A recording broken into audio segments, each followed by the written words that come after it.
नमस्कार विद्यार्थी मित्रांनो.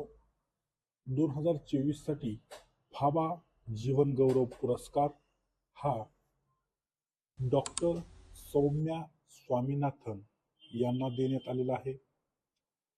2024 इंदिरा गांधी शांतता पुरस्कार हा मिशेल बॅचलेट यांना देण्यात आलेला आहे. 32वा एकलव्य पुरस्कार 2024 हा प्रत्यास रे यांना देण्यात आलेला आहे. 54वा दादासाहेब फाळके पुरस्कार हा मिथुन चक्रवर्ती यांना देण्यात आलेला आहे. वार्षिक चॅम्पियन ऑफ द अर्थ पुरस्कार 2024 हा माधव गाडगीळ यांना देण्यात आलेला आहे.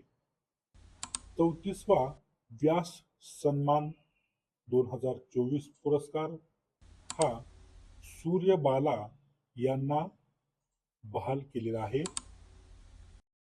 मराठी भाषेसाठी साहित्य अकादमी पुरस्कार 2024 हा सुधीर रसाळ यांना हा पुरस्कार देण्यात आलेला आहे. आणि हिंदी भाषेसाठी साहित्य अकादमी पुरस्कार 2024 हा गगन गिल यांना देण्यात आलेला आहे.